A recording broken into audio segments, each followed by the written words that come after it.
Welcome, everyone. This is Dr. Scott Terry at Mental Health Matters, Crew FM 100.1 FM, the ultimate radio station. We've got a bunch of great people today. We got Peggy Lovelace from the VA, who's going to talk to us about... Peggy, introduce yourself. I'm Peggy Lovelace, and I work with the VA, and I teach mental health first aid. And it's an education program for the general public and gives some basic information about mental health. But more importantly, not only do you get information about mental health and its signs and symptoms, but it teaches you what to do. Wow, that's awesome. And we also have Stephen Harper. Stephen, tell them about yourself for a second and what you're promoting. Thank you, Scott. I am a resident of Fairfield. I've been quite involved in the Fairfield Cares and the as well as the group at Marshall University of Management on promoting mental health awareness. And I've been working with Peggy to set up a training course that she is going to teach here in Fairfield called Mental Health First Aid. Wow. And we have a special guest substituting for Rob today, who's off in Ottumwa. Thanks, Scott. I'm Jamie Mueller with Crisis Intervention Services based out of Oskaloosa, and we're here today just to talk about our services and just let everyone know that we're available for Fairfield. So Jamie will talk a little bit more at the ending of the program and pipe in if there's some question about the mental health first aid. But we're really excited, Peggy, to really understand what mental health first aid is and why somebody would want to learn about it. What would somebody get from coming to such a course? Okay, good. Well, mental health is something that people just don't talk about. And when we grow up, we hear about diabetes, we hear about heart conditions and whatnot, but nobody talks about mental illness. And so our mental health literacy is very low. We have no background really to pull from when when mental health problems arise. So mental health first aid is kind of a general program. It's tip of the iceberg, but it gives some very, very good information, risk factors and signs and symptoms that you can see. But then also on top of that, like I said before, it tells you what to do. It gives you a 5-step action plan of what can I do. Because again, if you see something that's wrong and you don't know what to do, then you do nothing. So the steps for mental health first aid are assess for risk of suicide or harm, listen non-judgmentally, give reassurance and information, encourage appropriate professional help, and encourage self-help and other support strategies. Now, I've said all this, and it sounds, that's very straightforward and simple, but you'd be surprised how much there is to these 5 steps, and that's kind of what we go through in the course. Wow. So if somebody takes this course, they would get some basic understanding of mental health for themselves, for others. Is this a course for professionals and non-professionals? Yes, it's a course for everyone and anyone. We have people in the class from your community members that are just interested community members. They might be a hairstylist, or they might manage the grocery store or work in the library and have interactions with people that they know have some mental health problems. And then we also have your mental health professionals who come to the class, and it's kind of a review for them because the material, again, is very basic but very, very important. Well, it sounds like it's a review, but as one of those mental health professionals, it also sounds like I would really get another handle, another way to address clients. And I think I read somewhere that I could get a bunch of CEUs for this. Yes, you can. Ooh, I always like that. This class will provide 8 CEUs, and Nice. that is provided through the VA. So all of this is subsidized. It's sponsored by the VA. Generally speaking, the suggested costs for the classes are anywhere, depending on where you live, anywhere between $60 to $120 a person. Wow. So this is a value. Well, So how much is it going to cost when you give it in October in Fairfield? It's going to cost nothing because the VA is going to sponsor this for us, and it's an excellent way for the VA to invest their money. And how many hours is it? It is 10 hours. We have 8 hours of curriculum, and then we have the extra time we'll spend on role-playing and simulations and discussions, so we can take that five-step action plan and actually absorb it. So it becomes more of a natural response to situations. And so professionals, again, they get that practice again, so that's very good for them also. I know that the role-playing and practice exercises really come in handy in a training of this kind so that you really know that you know what to do. And it gives you a lot of confidence when you're actually in the situation where you see somebody who's very depressed or has experienced a trauma or is showing signs of a psychotic disorder. Right. How to get them to the professional help or support that they need. Yes, it is. It's a comfort level because again we're not comfortable with mental illness because it's not something that we've been very open about, and we need to get to that place. So this education, again, the training will raise mental health literacy, so it will also reduce stigma, and it will make us more comfortable just discussing mental health and talking about it. Well, that's so such a lot of purposes there. That's such a huge issue, especially here, but it really, wherever in the world you're listening to this, there really is so much stigma.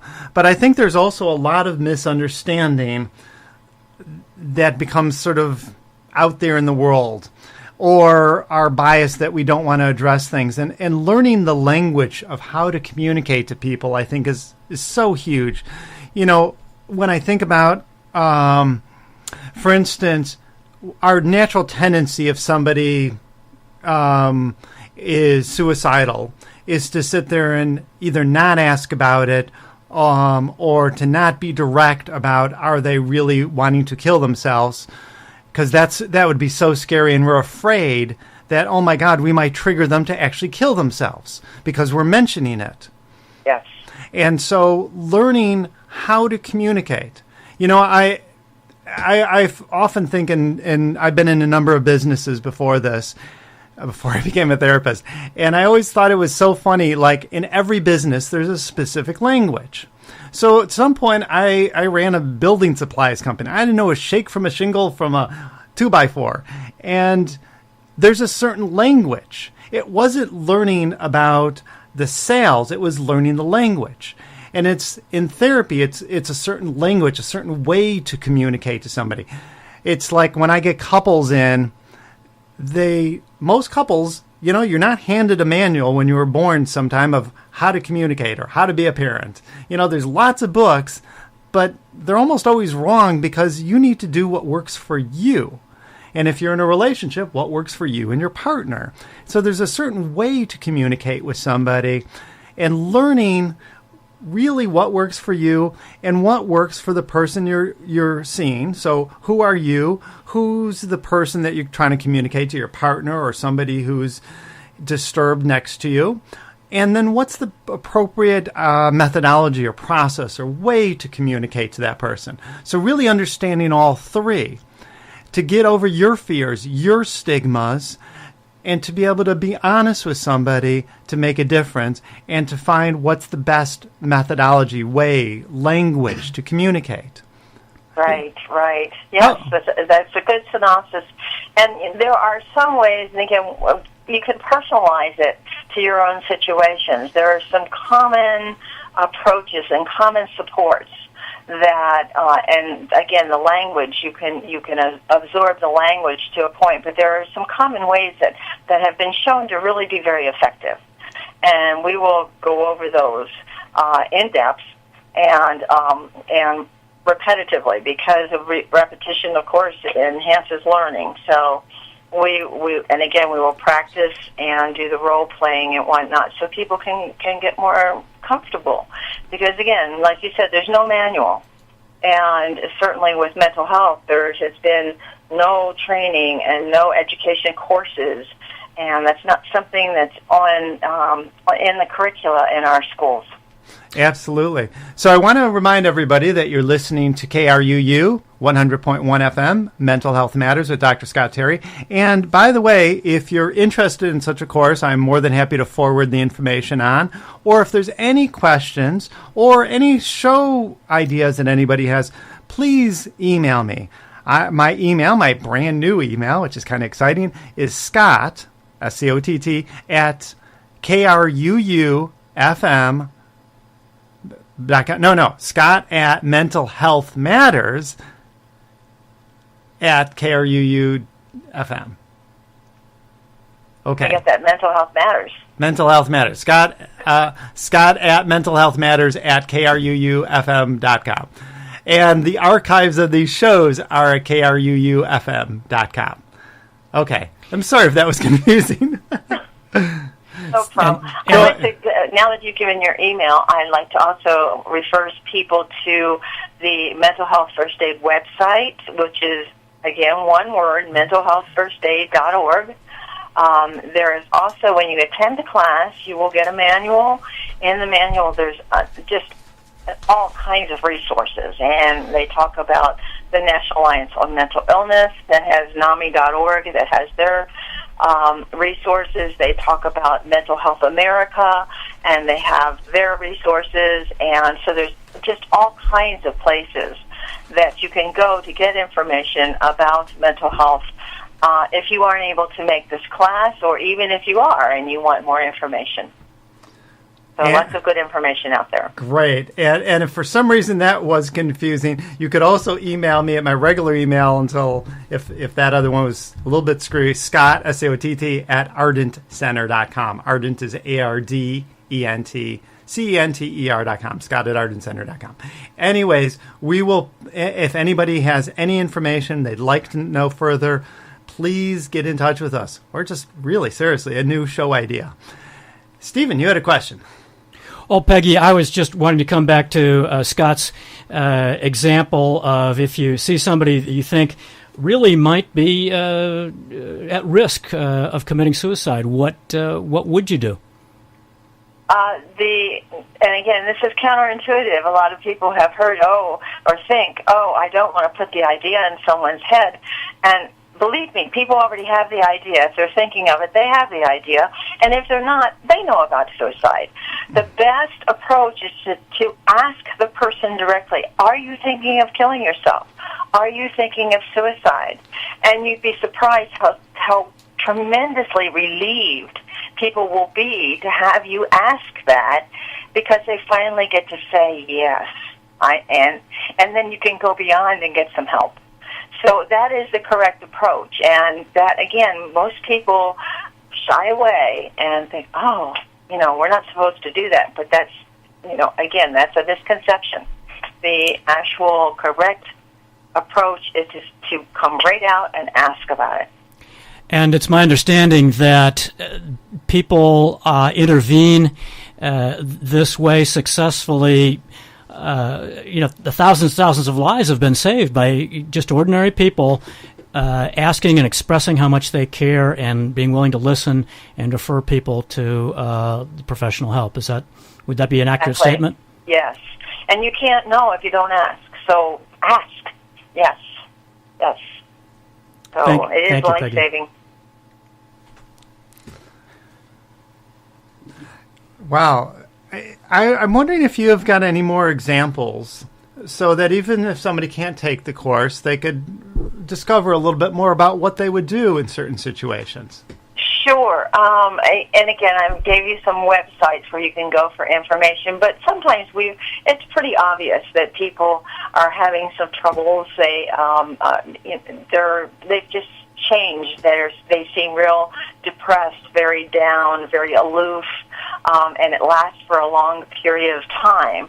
And again, you can approach the person and ask them, is there something I can do? Is there something bothering you? Would you like to talk? Just being there for people and reaching out to them and asking them, and listening. We as humans are not very good listeners, and so it's very important to just let someone talk if that's what they need, and then try to convince them to go talk to a professional and get some help, because there's some great help out there. There really is. But yeah, there's so many different situations, and we go through quite a few different illnesses. We cover depression, anxiety, which are the top two diagnoses, and then substance abuse, bipolar disorder, schizophrenia, and eating disorders. So we touch on all those different diagnoses, and we'll talk about their signs and symptoms and what you can do particular to those different diagnoses and illnesses. And I'm really attracted to this training because I know that even if somebody is not so critically ill that they're considering suicide, they're still suffering.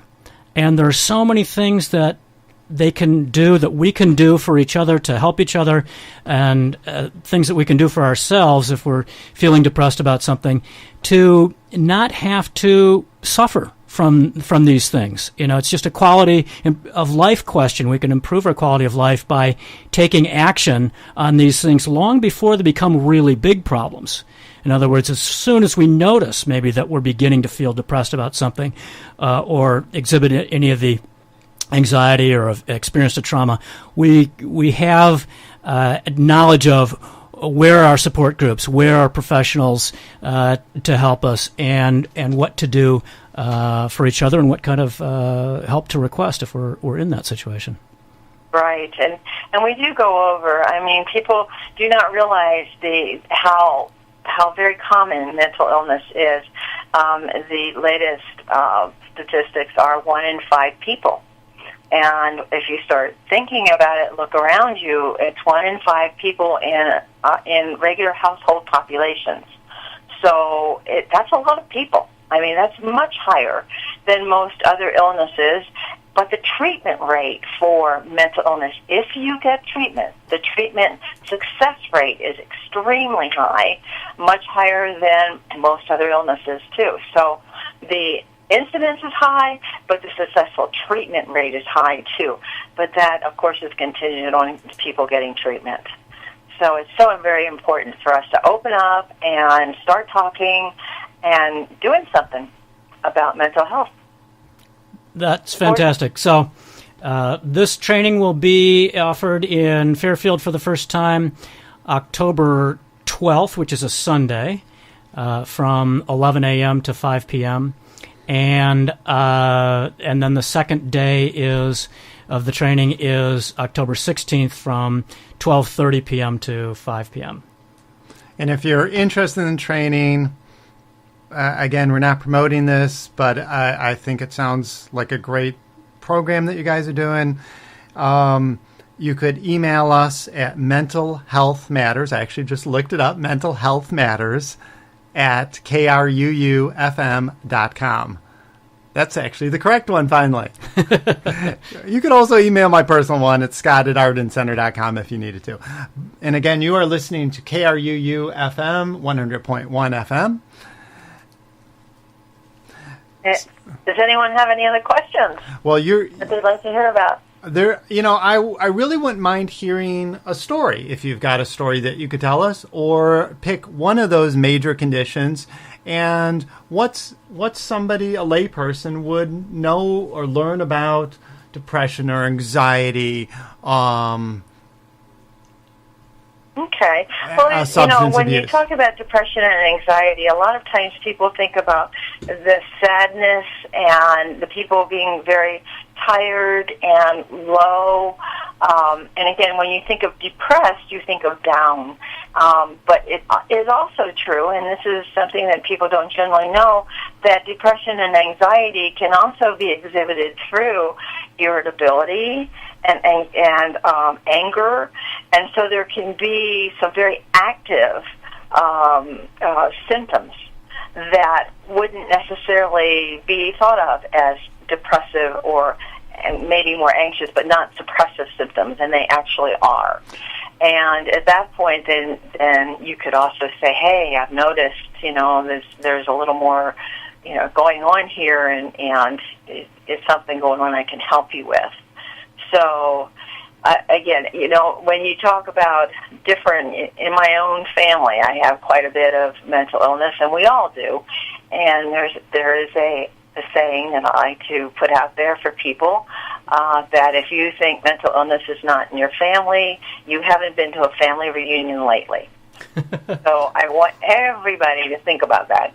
Yeah, well, you're saying the statistics are 1 in 5, and from what I see, it's at least that, if not significantly more, and it's certainly more in various population. So right. there certainly is a number. Mental illness does not discriminate. There are some illnesses affect women more than men, and vice versa.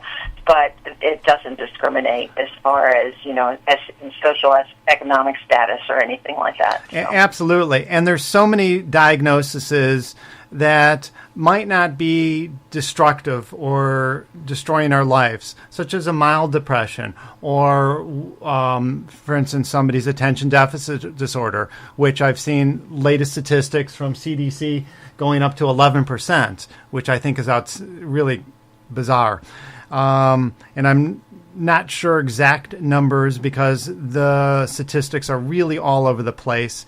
But there's so many times there's a distinction to really be traced between what's just some sadness, what's mild depression that's looming on, and maybe it's not destroying our life, but maybe it's caused simply by a sleep disorder, who knows what else. Or there's more severe depression where I can't get up out of the morning, and I'm really feeling that sense of hopelessness and loss. And in children, for example, as you say, irritability and anger could simply be looked at as a defiant child, but that actually could be depression. And so it's important to see a professional, but it's really important to come to something like this and get some clarity. What's really going on? Or to seek professional help, or to start making yourself more informed. We're getting out of the era. There's no more stigma. There's no more sticking our head in the sand. It's time to act. And we keep coming back to this notion. It is time to act, and act now. Find out, be in control of your life. There's no more hiding. There's no more running away. It's time to take control over your life and to make your life work for you. Really work for you. No matter what's going on, there is help out there, and there's help within you. There's a way to do this. So I'm so glad that you're offering this course. And again, tell us again what the name of the course is and how much it is. It's Mental Health First Aid. It's going to be in Fairfield, Iowa on October 12th and 16th. And there's no cost. The VA sponsors the course. And we hope that we see just everybody come, as many people as we can get enrolled. Our top number is 30, but if we need to come back, we'll come back again. Really? And yes. And pre-registration is required. You cannot just show up. Exactly. So if you're interested in this training, please email Scott. Or just simply look on the website. Again, wherever you are, this is not a Fairfield thing. This is not in Iowa. You could be anywhere in the world. This course is available. There is help available, and there's information available.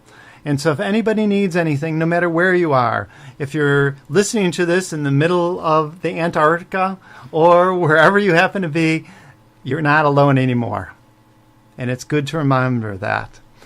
Thank you, Peggy. Is there anything else that you'd like to say? No, I think we've covered it all, and I'm just looking forward to coming down and meeting people there and being able to share the course. Well, thank you. Wonderful. Stephen, is there anything from you? No, thank you very much, Peggy. I'm looking forward to it very much. Okay, great. Thank you so much, Peggy. And you have an incredible day. Thank you so much. Bye. All right, bye-bye. And we're back, KRUU FM, with Jamie. I'm Jamie. I'm with Crisis Intervention Services, and we are a sexual assault crisis center. We also do have shelter for the victims of sexual assault and domestic abuse located in Oskaloosa. Even though I'm in this field of sexual assault, that mental health, what was it again? First aid. Mental health first aid course sounded very interesting, and look forward to hopefully attending that. So what else would you like to tell us about what you guys do? You're in Oskaloosa, but you actually cover a number of counties? Yes, we do cover 12 counties, actually, and those 12 counties would be Appanoose, Davis, Jasper, Jefferson, Keokuk, Lucas, Marion, Mahaska, Monroe, Poweshiek, Wapello, and Wayne counties. And what we're doing right now is kind of reaching out to all those counties to make sure people do know that we are here to help. And what do you guys do? Like, why would somebody actually want to come to you? Like mental illness, sexual assault is also a topic that's kind of not talked about. People don't like to really talk about it at all. What you guys do is really sexual assault? Yes. What is? I know this sounds weird, but what is it? What do you mean by sexual assault? I mean, is it rape? Is it incest? Is it? I mean, it's a number of all those. It's rape, or basically sexual assault happens when it becomes unwanted touching. So there could be sexual harassment too, which is mainly verbal, but sexual assault becomes once there's contact. Would you deal with it if somebody, let's say, is being sexually, somebody's being sexually provocative at work and it's becoming intrusive to their life? Mm-hmm. Most definitely. If it's so this isn't always like some huge trauma. It could simply be that this is disturbing my life, and I don't want this, and I need to stand up and be strong for myself. Exactly. And you guys help people. Yes, we do offer a number of supports for anyone, unfortunately, going through those dramatic times. We have a 24-hour crisis line they can call at any time. Can you give that number out? Yes, I can give that number. The number would be 1-800-270-1620. Can you say that one more time? Yep, 1-800-270-1620. And if you didn't get that, as with everything here, if you need, you could always email me and I'll forward you on that information. Mental Health Matters at KRUUFM.com or Scott@ArdenCenter.com. Is there something more you'd like to say to wrap up? Yeah, there's a big thing of what we do, too. There's a lot of moving parts to a sexual assault victim. Once they're sexually assaulted, a number of things can happen. So we tend to try to take all those things and just make it as easy as a process as we can. We're there through the whole entire thing. Our services are free and confidential. Really? Yes. So we don't stop unless they would like us to stop. You can go for as long as you can with us. And yeah, it's basically you're on your own clock. You're in control of your life because we feel that no one knows what's truly best for them besides the person. And again, it's about taking control of your life no matter what the circumstance. It's your life, and it's time that you're in control of what's going on for you.